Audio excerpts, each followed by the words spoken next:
Hi, everyone. Welcome to the a16z podcast. I'm Sonal. Given all the ongoing excitement around artificial intelligence, deep learning, and machine learning, especially with the NIPS conference this coming week, today we're talking about what happens when we go from so-called toy problems to practical AI in production. The conversation is also part of our ongoing series on AI in practice. You can find other past and upcoming episodes on our website under that tag. But joining us for this episode, we have Joe Spisak, who leads strategic and programmatic partnerships for Amazon Web Services, so has a front row seat on what's happening with a bunch of companies interested in AI and machine learning. We have Scott Clark, who's the CEO and co-founder of SigOpt, which provides optimization as a service. And then we have general partner Martin Casado. The discussion covers everything from taxonomies of startups and methods for AI to a brief debate about whether AI means the end of theory or not. And we also discuss the problems of data and optimization, as well as the pros and cons of machine learning as a service, and touch on the theme of the API economy. But we begin by quickly reflecting on where we are right now. What are we seeing with companies adopting AI beyond R&D? The first voice you'll hear is Scott, followed by Joe. Why now? So I think AI is kind of in this unique position that it hasn't been in historically before. All the pieces are coming together. People have the data sets now. They have the tooling, and the open source community has been huge in that with tools like MXNet and TensorFlow being widely adopted and productionalized. And now they have the infrastructure readily available with things like AWS and all these new NVIDIA chips. In addition to a whole bunch of APIs to make a lot of the hiccup and difficult parts of the system easier and easier.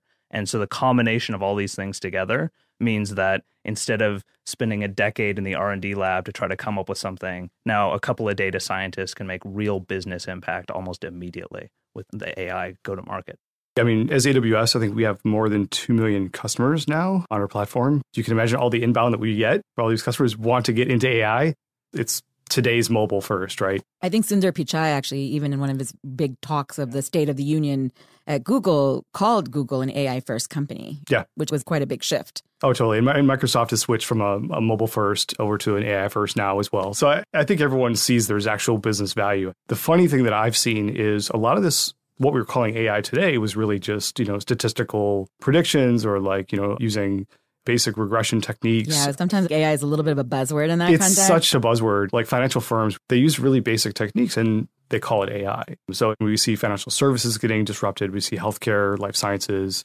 Preventative maintenance is looking at all the sensor data on big machinery, on airplanes, on all kinds of equipment, and trying to predict failures in the future. This is actually one of the top use cases that I'm seeing recently. Why does AI uniquely help in that context or in this specific ML deep learning? Because all these sensors now sprinkled all over these big machines, all your airplanes, your vehicle now is full of sensors. You could take all of that data, you can actually predict a lot further into time or learn a lot more from the data over longer time series of time. It's one of those industries that is catching up. They're kind of sitting on a gold mine of data, but data doesn't equal AI. I have a lot of those kind of larger customers. They come to me and they say, I have all this data. What should I do now? How do I do this AI thing? I get that so much. And, we have to even step back and say, okay, let's go build a data lake because you have disparate data sources. Let's talk about the problem you're trying to solve. Actually start with the question, not like, oh my God, we got all this data. What the hell are we doing with, what is it we're trying to do here? You could talk about hyperparameter tuning all you want. You could talk about, cleansing data and prepping data and annotating data and deploying it at scale and on IoT devices. But if you're not actually understanding the problem you really want to solve and you see business value, and a derivative problem of that is really the ROI. How do you define the ROI on which problems to solve? Because there's infinite problems to be solved that can be discovered. I'm tracking something like 500 or 600 use cases internally that our sales folks are coming to us and saying, hey, I got this problem, I got this problem, I got this problem, I got this problem, but which are the ones that are salient enough to drive an ROI? And this is something that comes up all the time with us. But for you to even apply an optimization algorithm, you need to know what you're aiming for. Yeah. Right. So it needs to be tied to business value. You need to be able to articulate, maybe if I'm building a fraud detection system, maybe naively accuracy is the most important thing you could think of. But if you catch all the $1 fraudulent transactions and miss the $1 million ones, that's actually bad for the business. So it requires a lot of domain expertise. And I think this goes into needing specialized data sets for every individual application, but also unique targets and goals to shoot for. And then once you have this complicated system and you have a target that you're shooting for, then it becomes an optimization problem. But if you don't have that data and you don't have that target, you need to figure out what it is you're even trying to achieve. Well, what's interesting hearing you talk about is Every time you have like a really hot, frothy space, even the most basic questions aren't answered. Like something as simple as like, what is AI good for? What can you apply it to, et cetera. And I think every time you've got these kind of new buzzy things, like people treat it like magic. They're like, I have like standard terrestrial thing. I add magic and then I get something amazing. Add AI in a box and boom, you're up and running. So I actually categorize startups that come in one of 4 buckets in the AI spectrum, from like kind of the most basic to the most science fiction. And here are the following. So there are companies that come in that have been doing, hardcore ML stuff for a long time, but they haven't called it AI. They're probably older techniques, probably not the kind of latest DNN stuff or whatever. And then they start calling it AI because they know that AI is frothy. The second one, and it's the one that I tend to focus the most on, they actually understand what you can apply AI to. So they're like, it's good for these things to solve these problems. They're taking that and they're applying it to an existing problem. They're doing a new startup. And so those I spend the most time with just because they understand the technology. They normally have the core team. They understand the problem. The third ones are really interesting to me, and I'm getting more and more interested in them. But like it takes a little bit of a reach. And I call them the end of theory startups. Oh, interesting. So what they do is they basically believe that you can apply AI to problems where you don't have to have a theory beforehand. You don't need to know what you're looking for. So for example, let's say you've got a bunch of security data. You don't know what to look for in there, we'll tell you what to look at. Or maybe you've got a bunch of marketing data. You don't really know if there's something there, but we'll tell you what to look at. So you don't have to have a theory of what we're looking for, but we'll apply data and give you a theory. And then the fourth, the most science fiction, and these are the ones I don't give a lot of credibility to, they basically want AI to solve their product market fit problem. So they basically say, I don't really know what company to build. So what I'm going to do is I'm going to enter a space, I'm going to add AI, and then like that'll like basically tell me what company or product to build. And those, I think that's mostly just kind of wishful thinking. I don't think it's going to actually solve like what company to build. I love that taxonomy. And it's funny because what you described as the end of theory, which, by the way, was a cover Chris Anderson wrote for Wired, making this argument that in the age of big data, you don't need theory because you have so much data. You can essentially mine it to learn what you don't know. And yet you have this chicken egg problem that you're describing, where the ideal case for the companies you might work with is that they have a goal or something they're trying to do. So how do you see people actually navigating So this? I think a lot of times in machine learning and artificial intelligence, you can kind of break it into 2 camps. There's the completely like supervised learning algorithms where you know what you're going for and you just want an algorithm that can do that better than anything else. And those in the generally world. have big data sets. They're discovering themselves versus an unsupervised, which is the contrast. Yeah, exactly. So the idea is I have a bunch of fraud data and I just want to minimize fraud. And so I can come up with some sort of metric that I care about that's correlated with business value, and I just want to maximize that metric. Then you have unsupervised learning algorithms, and this can fall into things around like anomaly detection, or it's just like, here's a big soup or lake of data, show me interesting things. Well, the other context that I was thinking of, when I think of unsupervised, I also think of cases like the recent news about AlphaZero and the algorithm kind of learning on its own from no data. That was a reinforcement learning case. Is that technically unsupervised? Well, so then I guess you could say there's a third class. Yeah. Okay. This is a third one then. Reinforcement learning. Yeah. And I mean, it may have started with no data, but it's generating it as it goes along. And so learning there's this and kind of going. Right. Cumulative so metric. That's a third category. And would one-shot, because remember there was this big move for a while with like one-shot learning type of algorithms, would that also go in that category? What I'm trying to get at is a difference between small data and big data, basically, and where those fit in your taxonomy. Yeah. So the nice thing about something like unsupervised learning, and the nice thing in general with all of these, is you can kind of composite them together depending on what you're doing. So for something like a natural language processing task, if you maybe have some end goal, like you want to have some sort of conversational AI system, or you want to be able to do question and answer over some like large corpus of data. You're very carefully avoiding the word bot, which I love. That's another hypey one. We did a podcast on that last year. But basically what you can do there is take an unsupervised learning approach to kind of learn the features of the language itself, and then apply a supervised learning algorithm on top of that feature representation that you've learned. And so this is the nice thing about, like, you don't have to have the machine necessarily know English to start, because you feed it in all of these different examples and it learns ways to represent that, which then can be aimed at a specific goal, like answering these questions. Traditionally, those systems are thought of as independent, though, and they fall into these kind of 3 categories of machine learning. But what's really interesting, and we're seeing a lot of customers do, is start to treat that like an entire pipeline. This does make it a lot more complicated. It makes it more computationally intensive. So leveraging some of the new technologies is incredibly important for doing that. But it also makes it a harder optimization problem as well, because you've taken a system with a lot of knobs and levers that's normally been optimized via trial and error, and now you're making it twice as large. You're making it combinatorially more complex. Yeah, the complexity grows exponentially. And so some of the standard techniques that people do, like trying to solve this tuning problem in their head or via brute force, just completely fall flat. Scott, do you think AI is the end of theory? Like, do we have to stop knowing what I we're want to looking know for? that too. Yeah. The way we think about it is one of these aspects of machine learning is unsupervised learning. You just throw a bunch of data at the problem and try to have the data learn on its own. You're not aiming for a specific goal. That's the end of theory view. Yeah, this goes in with that end of theory in the sense that you're not asking a question. You're not shooting for a specific objective. You're just trying to create these patterns and formulate some sort of, maybe it's anomaly detection, or you're just trying to look for something interesting. Yeah. And find a signal in the noise. Exactly. And it's clustering algorithms. It's all these sorts of things that are incredibly useful. And now we have large enough data sets that it's becoming an incredibly necessary tool, because you can't necessarily ask every single question and hope to get an answer. Or you don't want to do like what some of the psychology research is suffering with right now, is this p-value hacking it of if you ask enough questions, then just statistically you might get a spurious answer. It's actually the false positive problem in that context. Exactly. And so the idea is, if I can just give it a bunch of data and then it comes up with the questions for me, or I can go back and say, oh, this is really interesting. This actually, I know how I'm going to leverage this to then ask this question that I would have never asked before. I think that's becoming extremely powerful. You painted a 3-level taxonomy of supervised, unsupervised, and reinforcement learning.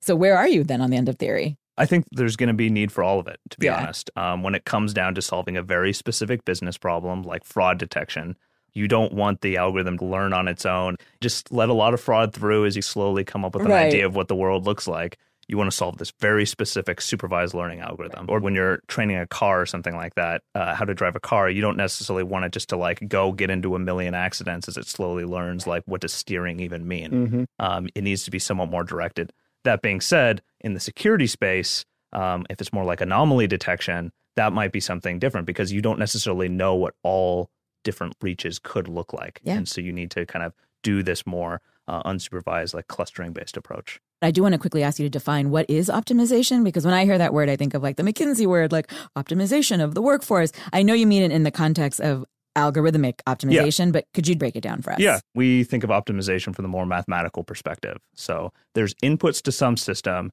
and one or more outputs that you want to maximize. So you have an AI fraud detection system, and there's lots of configuration parameters that make that actually work. Yeah. And so we think of optimization in the sense of, how do you set all those configuration parameters, those hyperparameters and architecture parameters of a deep learning system in order to get the most accurate fraud detection system. And a lot of that, by definition, has always been trial and error. Yeah. And so typically that's how people solve this problem. This is why Google will pay $1 million for someone with 10 years of deep learning experience, is that intuition that's built up. But just like how unique data sets are helpful for solving unique problems, unique algorithms and kind of unique configurations can get you quite a bit better than the one-size-fits-all approach. A lot of times that hard-won intuition doesn't actually transfer to a completely new type of problem. You could know everything in the world about a DNN, and then you apply it to a recurrent neural network or whatever it may be, and it becomes much more difficult to you have to start from scratch again. And I was going to say, practically speaking, very few startups can afford that type of a $10 million, 10 years of experience type of hire. Yeah, frankly. Exactly. So this goes a little bit also to what you were saying earlier, Joe, about how, because when you talk about optimization and the inputs that you're putting in, and then you're tuning the hyperparameters and getting something out, that's when you were talking earlier about this fact that all these companies have these data sets, and the biggest question is how to actually clean and pre-process their data set, because obviously it's garbage in, garbage out. Otherwise. That's right. You really have to get the data in shape. Yeah, that is a foundational problem. Data is a foundational problem. Today, it's so easy to go grab a Jupyter notebook, a web front end that you can execute code in cells. So I can basically have a Jupyter notebook full of Python and heavily annotate it. Most of the classes these days in deep learning are using Jupyter notebooks. And today, there's just so many Jupyter notebooks out there that people have built, different solutions or tutorials on. There's this explosion of tutorials and code that's out there, but these largely are all toy examples.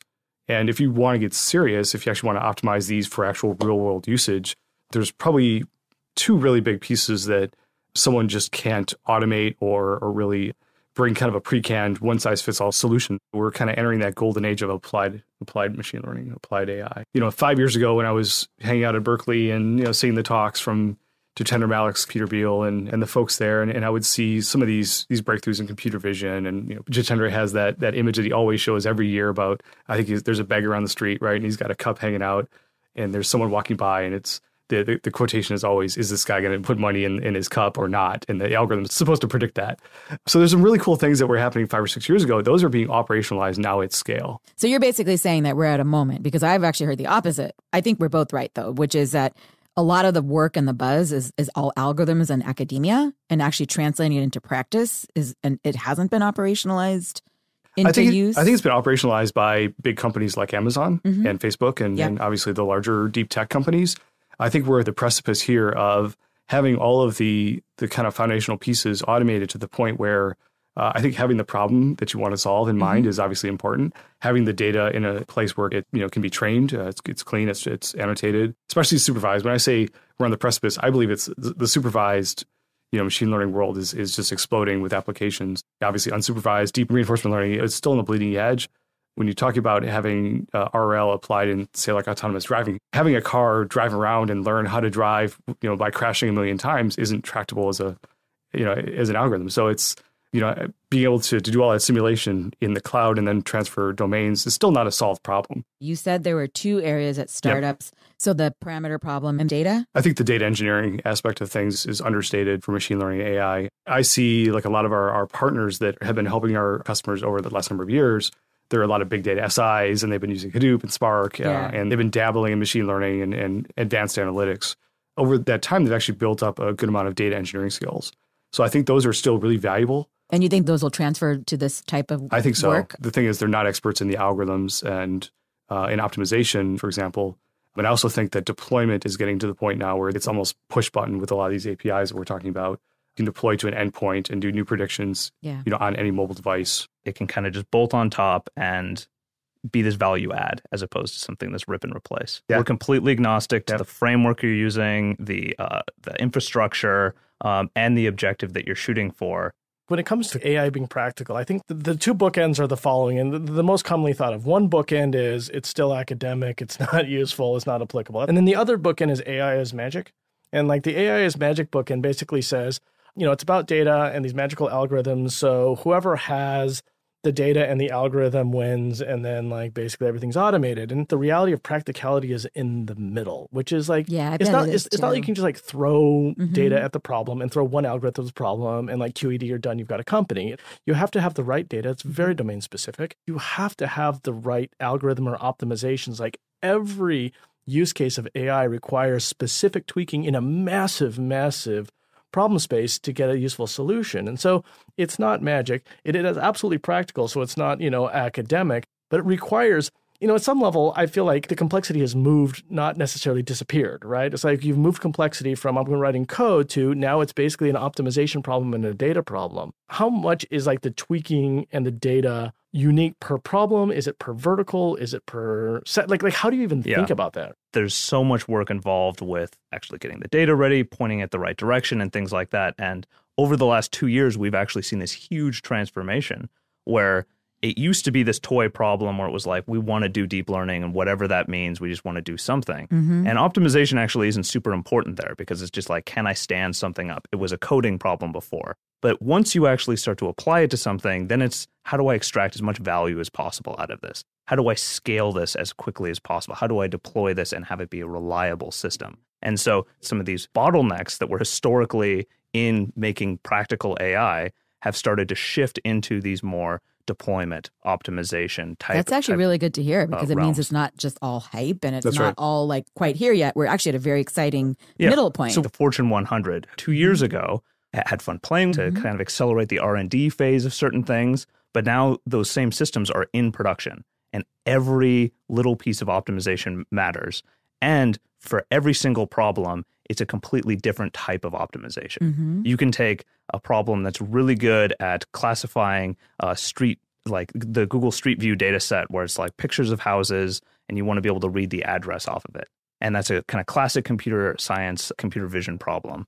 And then you want to do a different type of classification. You might need to have a completely different architecture for your neural net. So you're saying, just to pause on that for a minute, that while some of the skills may transfer and the mindsets may transfer, and even some of the way you might think of the models may transfer, the optimization tricks you use are custom and special to each of these cases? Well, yeah, the intuition for how to configure these systems does not transfer, which is why you need to retune, re-optimize, and reconfigure these systems to make sure they're maximizing that business value. Can you tell me a little bit more about why it doesn't transfer? Yeah. So, I mean, back to Martine's point, like to a certain aspect, some of these deep learning systems are kind of magical in the way that they work. Yeah. They're very difficult to explain what's actually happening under the hood. Right. It's a black box problem. Exactly. But the problem with the black box is if you have a black box with 20 different knobs and levers in it, and you're trying to get some result out of the end, when you completely change what's being fed into that black box, you have a completely different data set or you're shooting for a completely different target, like all of that intuition on how you set those knobs and levers is now completely worthless. And so you need a new way to very efficiently and automatically set that for that new problem. And that's true every time the data set changes, every time you add a new data set, maybe you have an unsupervised learning algorithm learning a new feature representation, every time you add a new feature, pointed at a new problem. And one thing that we found is that like an untuned, sophisticated system will underperform a tuned simple system. You can take a simple machine learning algorithm like a random forest, and it's always going to give you like a B- answer. You can take a sophisticated deep learning algorithm, and if you don't tune it properly, it's going to give you a terrible random answer. But if you tune it properly and train it properly, it's going to beat a human. In a practical podcast, can I indulge a philosophical question? I'd love it if you did. I've always wondered this, and I'm actually pretty lay about the technology behind this. So I'm going to start with what seems to be probably an entirely different metaphor. But imagine like you're cleaning your house, and you're trying to get rid of dust, right? So to get rid of the dust, one thing you can do is you can open the door and you can sweep the dust out of the house and the dust's gone. Another thing you can do is you can basically just move dust around and you're like, oh, it looks better under the bed. I sometimes think about complexity this way, which is like, are we just moving complexity from like basically writing code and algorithms to manipulating data and optimization, but there's still the same amount of complexity? Or have we reduced complexity with AI? Do you see what I'm saying? Like, are we there actually less dust? Are we getting dust out of the house, or are we just moving it around into a separate problem domain? I love that question. I'd say it's actually a combination of the two, because it practically, when you are removing the dust from your house, you do get it into these little piles, and then you move it out of the house. I love that. Some of these more sophisticated algorithms are making it better because the distributed dust problem is much harder than cleaning up a pile of beautiful. dust. So basically, you're creating like the mounds of dust, and then you can kind of focus on getting the dust out of the house. Exactly. That's right. So it's a two-step process. There is a reduction in complexity to get to the goal. It's not like you're just moving around the dust in the house. What you're going to see is a lot of the complexity we talked about get automated. I mean, you'll see us to try and drive those piles out of the door as well. Everybody wants to automate dust. We want to automate dust collection and evac. Yeah. One of my all-time favorite books is Philip Pullman's His Dark Materials trilogy. Yeah. And I always think of dust in that context. So I can never not think about dust as like only dust. Beautiful. Okay. So I have a question for you guys then, especially Joe, given that you work at AWS and Scott, from your vantage point, is this going to come about? Because one thing I always hear about is debates about ML as a service and AI as a service, and whether that's going to be the way that these services are going to be delivered. And there seems to be a lot of hype around that in and of itself. I'd love to hear your guys' thoughts on that. I mean, I guess, the diplomatic answer is we have to support them all. I mean, we see, layers of abstraction that are valuable to different types of users. Researchers aren't going to use an API, obviously, because it's, they can't do anything with it. There's no knobs. There's nothing to break and do anything with. Data scientists are not experts, so they need some level of automation or a helping hand on things like, optimization. Give me the undiplomatic answer. The undiplomatic answer is then there's a whole bunch of guys who don't know what the F they're doing, and they need some type of API, but it needs to be flexible enough where they can start to bring their own data in. Because even today, being the self-deprecating Amazon guy, we have services that they're not very flexible. Like our image recognition service is really cool and it does a lot of great things, but I can't actually bring my own data to it. And I can't actually optimize and customize for my problem. Well, in your defense, I will say that when you are delivering a service to people, there are expectations and consistencies and things you have to do to scale. Yep. But clearly, all the experiments that people have to make, you can't actually have this one-size-fits-all. When you build a service like that, you build it for the lowest common denominator, and it's being used by C-SPAN, it's being used by travel sites.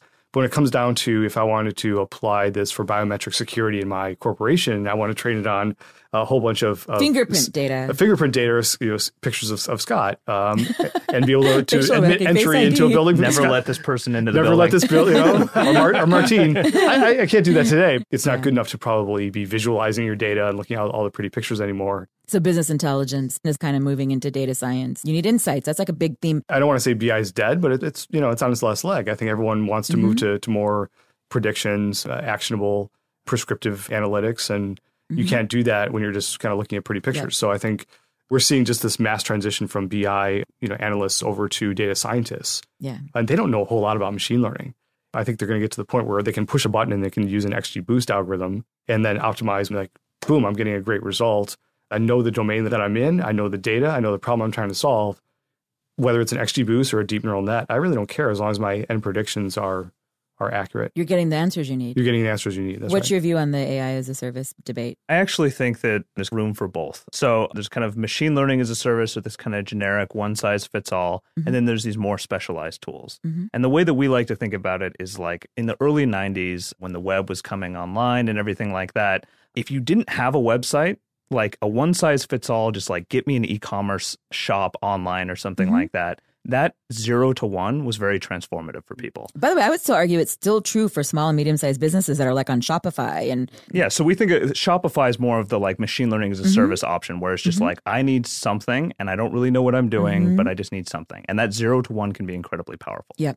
That being said, as businesses start to differentiate themselves on their AI strategy, as they start to hire data scientists and bring this bespoke knowledge and these custom data sets and things like that, now you don't want the one-size-fits-all solution. You want to build a company like Amazon where you can really optimize every aspect of that website to really make the most out of it. Takes them from that 1 to 2, but I still think there's this need, especially in the immediate term, to help people go from 0 to 1. One thing which is different than IT and industry in the past is it seems pretty clear because the value is in data and because the value is in optimization that the infrastructure layer will be free. Or maybe not free, but lowest common denominator. What I mean by that is, in the past, if I was going to give you a computing infrastructure, I would charge you for that computing infrastructure and like the tooling and everything else around that. But it seems like the tooling is something that people are happy to build and offer for free at any layer of abstraction, whether it's a service or not. And so I think from an industry perspective, that's a very different horizontalization than we've seen in the past. So what does it mean when you have this horizontal versus vertical AI layer? So in the past, like a lot of times tooling was something you could monetize. Like Purify was a $1 billion company that basically sold a debugger, right? All the tooling and all the infrastructure in order to build application was very much monetizable. For AI, because there's so much value in optimization, there's so much value in data, it's almost like this tooling infrastructure layer is something that, is being offered or given, or, many players are just offering for free and they're out there as libraries and things on top of services. And then the actual value is the vertical application of those to whatever. So for example, if I look across AI startups, the ones that tend to be getting the most traction have taken AI and applied it to a vertical problem. They have access to a proprietary data set, or they've done a specific sort of optimization, and now there's a vertical focus towards something, as opposed to I've got this very horizontal kind of generic AI layer. I think that's the game of the big players like the Amazons or the Googles. And so I think from an industry-wide and a startup perspective, I really think vertical focus is how we're going to see the gains of AI into the enterprise, as opposed to what we've seen in the past in computer science, which is the more horizontal. I completely agree. Over the last 3 or 4 years, I've seen a number of startups come to me, whether I was at Intel and working with Intel Capital or now with Amazon, and they would say, hey, I can scale up training of deep neural nets so much better than everyone else and have proprietary algorithms, come work with us or come by us or whatever they were looking for. And I think no longer your point about verticalization is absolutely valid. And I see the ones that are successful are the ones that have a really nice mixture of kind of AI research, the ones that have kind of 1 foot in research on the algorithms, have really deep expertise, but they also are mixed with true domain experts in the vertical that they're trying to work in. So, for example, if it's a medical imaging startup, if you don't have a hospital you're working with to provide you data, if you don't have doctors, if you don't have clinicians that you're working with or have on staff, frankly, I don't see a whole lot of legitimacy to what you're doing. I've seen startups that overfit to a public data set when I was at Intel, and they say, this is fantastic. Look at us. We're getting 99% accuracy on this medical imaging data set. We're worth, $100 million. But it was one particular data set. Exactly. Come buy us or invest in us. That to me wasn't a value prop. So I completely see the mixture of domain expertise in a vertical along with the AI expertise. I think it's really illustrative. Compare it back to how it used to be. So I used to have a friend I went to college with. He built applications, and he'd go after different verticals, but he was like a domain in specific application developer. He built like booking systems for like kennels, then veterinarians, and then lodging systems. He didn't have to know. He'd go and talk to them, see what they wanted. Yeah. Then he'd build an application. So like he could build basically a horizontal company that would sell into these different verticals. But if you look at AI, in order to add something of value to these domains, you have to understand the data. That's right. You have to understand the use, and you have to understand the optimization. It's almost like these companies are becoming these very vertically focused companies. They're the ones that are successful. Whereas kind of IT folks, we're normally used to thinking of these as horizontal layers. We've made the argument on our own podcast on where the machine learning edge for startups will be and how they can compete with the Googles and the other folks who have these huge in-house teams. And it is essentially along these lines of this vertical part. But I love it also in the big picture of like this idea of augmentation and having all these tools give you the superpowers, but you still have this human skill in-house, and that's the domain expert. That's right. You're talking about. Verticalization is going to be a huge part of that, and going after very specific problems with very specific data sets. But specialization along that horizontal layer, I think, is going to be key. Like, I don't think there's going to be a one-size-fits-all everything. But if there's specific parts of that journey to getting to a practical, productionized AI system that humans are bad at or that can be automated if you are laser focused on that specific specialization. Yeah, like optimization. Data collection would be another. Data versioning would be another. Like general things that are scaffolding. Exactly. To do the AI problem. Scaffolding is the perfect way to put it. But then every building that the scaffolding is wrapped around is unique. Exactly. Do people know the difference between if it's a data problem or an AI problem, and how do they know?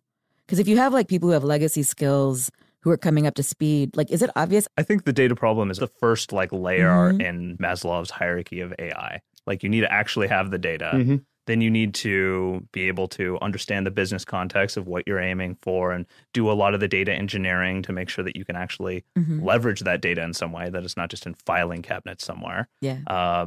Then there's the tooling and the infrastructure for actually like training some of these more sophisticated algorithms. And then actually optimization just sits at the very top. That's for it to be an optimization part. Because when I think of the Maslow's hierarchy of needs in the psychological sense, it's really about like the basics and the survival things and then the aspirational stuff at the top. But optimization is a means to an end. It's not the end in and of itself. But the way I think about Maslow's hierarchy is like, once you get to the top, then you kind of have everything in order and you're like doing it right. And then you can go to getting the answers. And the optimization is about like that last mile of, now I'm applying it to a business problem. How do I make as much money as possible, as efficiently as possible? I mean, I have a number of partners that provide foundational APIs, for example, for NLP, for natural language processing. You can take your text, throw it into their API, get sentiment, get named entities, get parts of speech out, basic things for NLP, and integrate that into a larger workflow, and not have to go and find a corpus of data, annotate it, clean it, figure out what algorithm to use, train it, figure out how to deploy it. All that is basically a RESTful API away from most API call from all these. Well, that's a case where you're using the API to like pull in different data streams. But I also think of companies like Shippo, and they give shipping as a service, essentially, through an API. Yep. And I think it's really interesting because what I love about this is about the democratization of all these things across the ecosystem, because you essentially have all these superpowers you're pulling on. These APIs are giving you this superpower and that superpower, and you're consuming it that way in order to do whatever the hell you want as a company. And what you're buying with that API is really data, is the data that they've collected, prepped, annotated, trained on, which is a really great thing for most companies, because they're not going to go build a system like that. And the way that we think about this is, if you're in business, there's something that you're good at. There's some way that you differentiate yourselves from your competitors. And you should outsource everything else. Focus on what you're great at and then bolt APIs around that to supercharge it.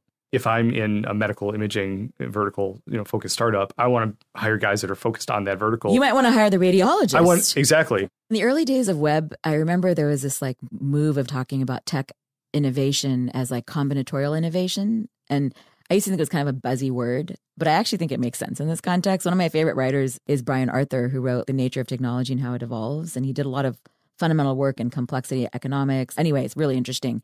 But this idea that you can take all these different pieces and kind of recombine them in ways that are creating entirely new things. That's always how innovation has happened. And now it's happening on a grander scale with these things, which I think is amazing and beautiful. A single person can do now what would have taken a team of researchers a decade ago. Well, thank you guys for joining the A16Z podcast. Thank you. Great. Thank you. Thank you so much.